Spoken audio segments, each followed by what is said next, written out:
नमस्कार मित्रों, आप सभी का स्वागत है सनातन विज्ञान यूट्यूब चैनल में। आज आपके लिए एक नए विषय के बारे में जानकारी प्रदान करेंगे। हमारे देश में कई विद्वानों ने विभिन्न प्रकार की रचनाएं करी हैं।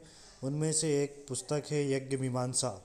उसके जो रचयिता हैं याज्ञिक सम्राट पंडित श्री वेणीराम शर्मा गौड़।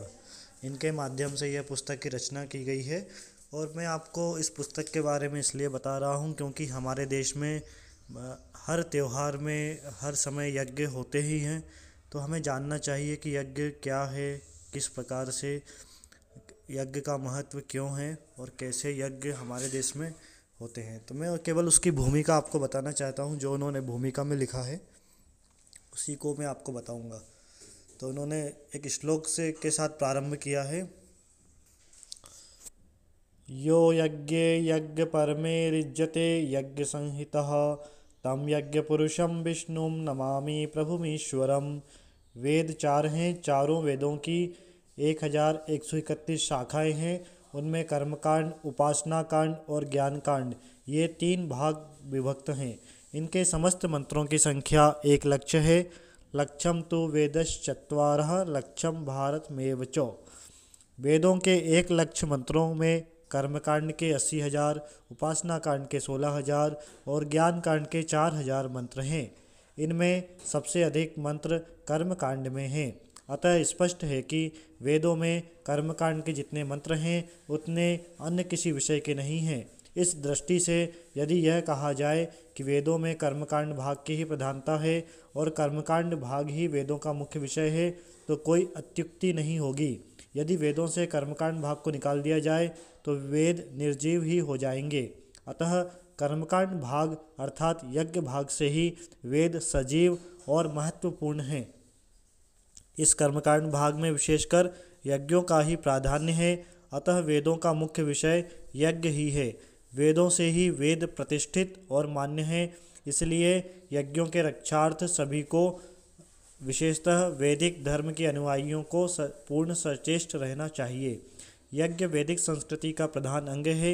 यज्ञ के द्वारा ही समस्त संसार का कल्याण होता है। यज्ञ में लोक कल्याण की भावना विशेष रूप से निहित रहती है। ऐतरेय ब्राह्मण में कहा गया, यज्ञोपि तस्य जनताये कल्पते। यज्ञ जनता के कल्याण के लिए किया जाता है।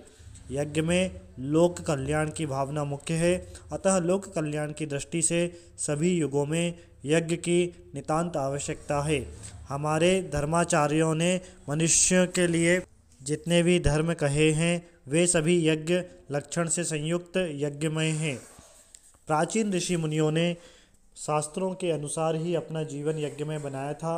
वे यज्ञ द्वारा अपना और जगत का कल्याण करते थे। वस्तुतः यज्ञ में अपूर्व शक्ति है। यज्ञ से जो जिस वस्तु की प्राप्ति की इच्छा करता है वह उसे वही वस्तु दे देता है। यो यदिच्छति तत्स्य तत।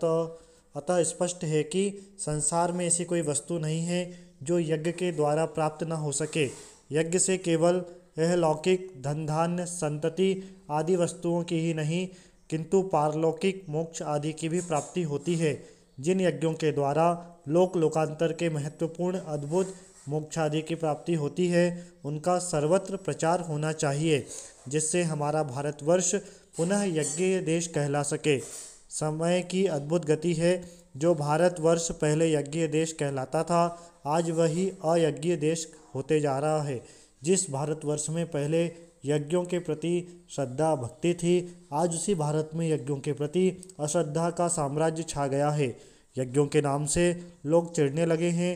सब लोग यज्ञों को ढोंग और व्यर्थ बतलाकर यज्ञों का विरोध करने लगे हैं।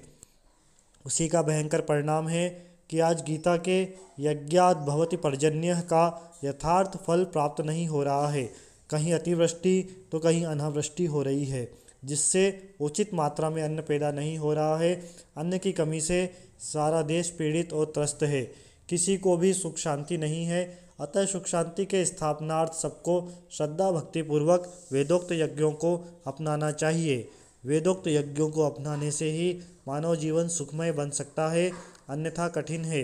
ऋग्वेद में कहा गया, जो मनुष्य यज्ञों को नहीं मानते और जो यज्ञ में देवताओं के निमित्त अन्न को स्वाहा स्वधा वषटकार के रूप में समर्पित नहीं करते, वह मनुष्य परलोक के समस्त सुखों से वंचित रहते हैं। उसे काक, गीध, कुत्ता आदि की निकृष्ट योनि प्राप्त होती है। जो पुण्यात्मा यज्ञ के प्रति श्रद्धा विश्वास रखकर यज्ञ करते हैं, वह यज्ञ के पुण्य प्रताप से देवता बन जाते हैं। प्राचीन काल में सुधन्वा के तीनों पुत्र यज्ञ द्वारा मनुष्य से देवता बन गए, और मरुदगण जो पहले मनुष्य थे वे भी यज्ञ रूपी पुण्य के द्वारा देवता बने। भारतीय जनजीवन में यज्ञों का क्या स्थान है, इसे जानने के लिए दूर जाने की आवश्यकता नहीं है। भगवती गीता ही स्पष्ट और अभ्रांत शब्दों में बताती है कि ब्रह्मदेव ने यज्ञों के सहित प्रजा की सृष्टि कर उससे कहा कि इसी साधन से तुम अपनी जीविका चलाओ, यह तुम्हारे लिए कामधेनु है। अतः तुम लोग देवताओं को तृप्त करो, देवता वृष्टि आदि के द्वारा तुमको तृप्त करेंगे। अर्थात यज्ञ की भाषा में आपका एक्सपोर्ट इंपोर्ट आयात निर्यात केवल विदेश तक ही सीमित नहीं बल्कि स्वर्ग तक उसकी व्याप्ति है। भगवान श्री कृष्ण ने गीता में केवल वचन ही नहीं युक्ति या कार्य कारण भाव भी प्रस्तुत करते हुए कहा कि यज्ञ से वृष्टि और वृष्टि से अन्न, अन्न से रेतस और रेतस से प्राणी होते हैं। इतने विवेचन के बाद शास्त्र विश्वासी के लिए यज्ञ की महत्ता के बारे में अधिक लिखने की आवश्यकता नहीं है। प्राचीन समय में भारतवर्ष में यज्ञ की विशेष प्रधानता और मान्यता थी। उस समय समस्त भारत में यज्ञों का इतना अधिक प्रचार था कि यह देश यज्ञ देश कहलाता था। उस समय सभी लोग यज्ञ को अपना परम धर्म समझकर करते थे। यज्ञों में सभी का अटूट विश्वास था। जो धर्म की महत्ता सर्वमान्य थी, यज्ञ में शास्त्रीय विधि के पालन का पूर्ण ध्यान रखा जाता था। यज्ञों में वैदिक धर्म के अनुयायी संत महात्मा विद्वान विशेष रूप से आमंत्रित किए जाते थे, जिनके द्वारा यज्ञों के महत्व का विशेष प्रख्यापन और प्रचार प्रसार होता था। आज भारतवर्ष में जो कुछ यज्ञों की परंपरा चल रही है वह इन्हीं संत महात्माओं की देन है।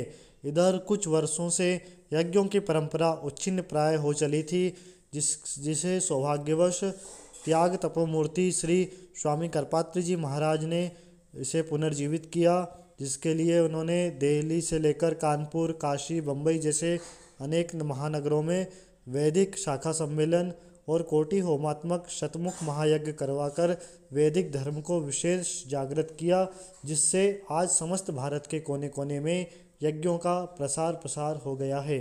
अंत में यज्ञ भगवान से प्रार्थना है कि हमारा पवित्र भारतवर्ष पुनः यज्ञों के बाहुल्य से यज्ञ देश कहला सके और यज्ञ देश भारतवर्ष में रहने वाले सभी प्राणी सर्वदा सर्व प्रकार से सुखी और समृद्ध हो जाएं। तो इस प्रकार इस पुस्तक में भूमिका मैंने आपको सुनाई। यदि आप चाहते हैं तो इस पुस्तक की मैं लिंक आपको डिस्क्रिप्शन में दे देता हूं। इसे आप ऑनलाइन परचेज कर सकते हैं या फिर चौखंबा वाराणसी से भी मंगा सकते हैं। आपका बहुत बहुत धन्यवाद। जय श्री राम।